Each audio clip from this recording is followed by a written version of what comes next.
il y a eu des manifestations avant-hier et hier.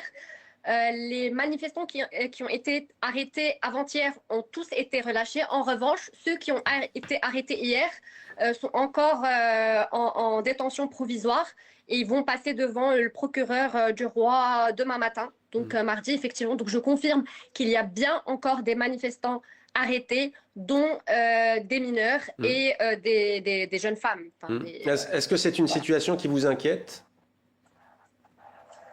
Effectivement, c'est une situation qui est d'autant plus inquiétante que la jeunesse marocaine s'exprime de façon pacifique, de façon organisée pour faire valoir leurs droits, des droits aussi basiques que l'éducation, la santé, la fin de la corruption, et qui se voient réprimés, opprimés avant même de pouvoir se rassembler. Donc c'est quelque chose qui effectivement est troublant et tout à fait condamnable. Et d'ailleurs, en tant qu'association des droits humains, effectivement, nous dénonçons avec force cette répression et appelons à la libération immédiate et sans condition de tous les détenus,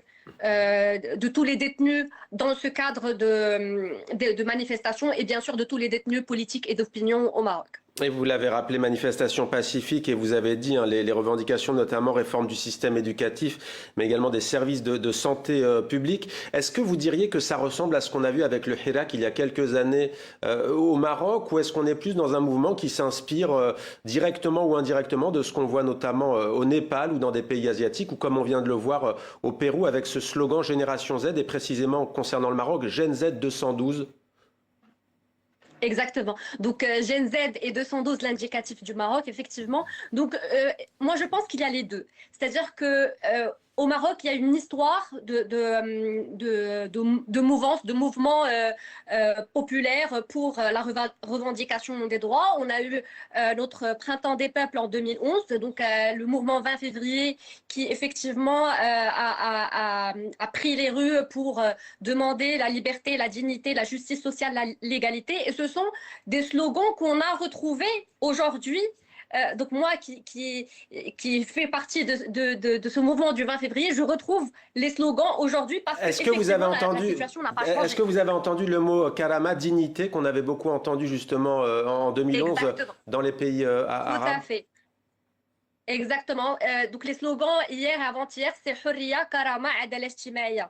Donc liberté, dignité et justice sociale. Donc pour répondre à la question, effectivement, ça ressemble beaucoup à ce qui s'est passé au mouvement du 20 février et les autres mouvements populaires qui ont suivi.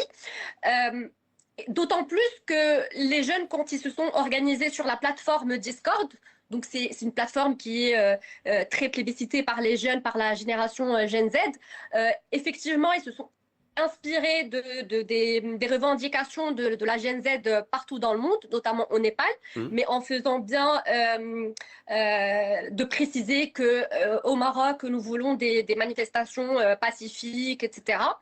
Et effectivement, il y a eu des échanges, des débats pour justement apprendre des erreurs et des réussites et des faiblesses et des échecs d'autres mouvements précédents. Voilà, donc apprendre de ce qui s'est fait précédemment. Merci beaucoup Tahan Ibrahim d'avoir été avec nous. Je rappelle que vous êtes secrétaire général de l'Association marocaine des droits humains en direct de Casablanca.